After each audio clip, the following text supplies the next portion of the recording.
Questão 58 de O Livro dos Espíritos, parte 1ª das Causas Primárias, capítulo 3 da Criação, Pluralidade dos Mundos.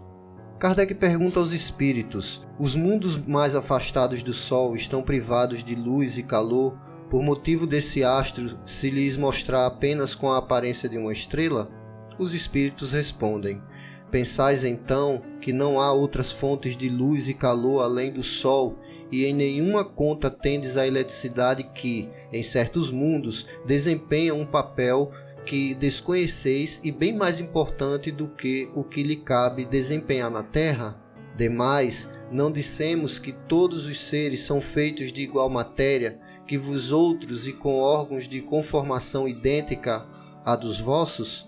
Kardec comenta: as condições de existência dos seres que habitam os diferentes mundos hão de ser adequados ao meio em que lhes cumpre viver. Se jamais houveram visto peixes, não compreenderiam pudesse haver seres que vivessem dentro d'água. Assim, acontece com relação aos outros mundos, que sem dúvida contêm elementos que desconhecemos. Não vemos na Terra as longas noites polares iluminadas pela eletricidade das auroras boreais? Que há de impossível em ser a eletricidade em alguns mundos, mais abundante do que na Terra e desempenhar neles uma função de ordem geral, cujos efeitos não podemos compreender?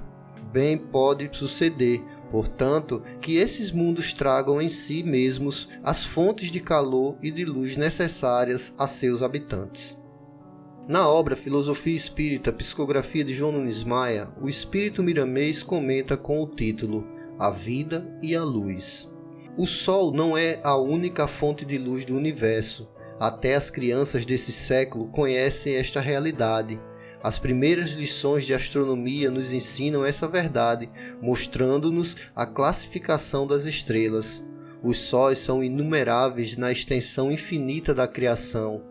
Se o nosso Sol é uma estrela de quinta grandeza e as classificadas na quarta, terceira, segunda e primeira, sem estar ao par da quantidade dos sóis, mas, para dar uma ideia, são do nosso conhecimento bilhões deles, alguns iguais ao nosso e outros em melhores condições, onde se concentram energia, dando e alimentando vida em todas as direções. Ninguém é privado das bênçãos de Deus. Todos nós recebemos o que necessitamos para viver. É de raciocínio comum que não podemos dizer que onde não há calor não existe vida, que onde falta a luz invisível escapa a inteligência. Os recursos da divindade são inumeráveis. Os espíritos tomam corpos diferentes nos diferentes mundos em que habitam. Há almas que pouco dependem do exterior. Elas vivem na própria luz que as circundam. O ambiente que conheceis na Terra ainda se apresenta muito grosseiro diante dos mundos venturosos, onde espíritos de alta hierarquia estão estagiando, bem como existem planetas inferiores em comparação com o teu, em que os seres, se podemos dizer humanos, estão desabrochando os primeiros traços da razão, e a sua inferioridade na escala de ascensão requer um mundo de constituição pesada, de ar, alimentos, água e tudo mais nas mesmas condições. Deus fez de tudo com abundância, dependendo das inteligências procurarem ser obedientes às suas leis.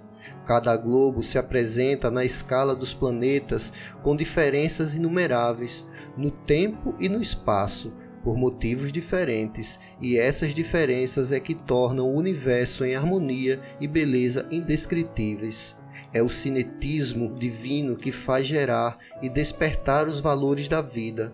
É certo que existem muitos segredos a desvendar, e sempre vão existir, pois eles nos dão esperança e nos fazem trabalhar, buscando a própria vida na sua plenitude. A vida não depende da luz do modo que pensas. A luz é que depende da vida, que a sustenta e dá expressão no universo. Nunca podemos dizer que somente existe vida onde houver condições iguais às da Terra. Nunca poderemos dizer que todas as formas físicas dependem de carbono, ar, água e outros elementos indispensáveis ao corpo na terra. Isso seria diminuir a sabedoria de Deus que, assim como fez o clima na terra, para viverem nele o homem, os vegetais e os animais, poderia fazer mundos diferentes para viverem neles outras raças com corpos compatíveis com o ambiente. E essa é que é a verdade. Não penses que o homem é o rei da criação.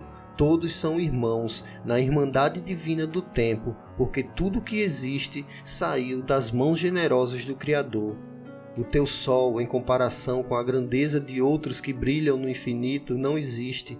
É uma simples luz bruxuleando no universo, como que riscada por um fósforo, e tudo vem de Deus, que ora chamamos da grande luz, por não compreendermos nem conhecermos outra expressão que lhe possa retratar.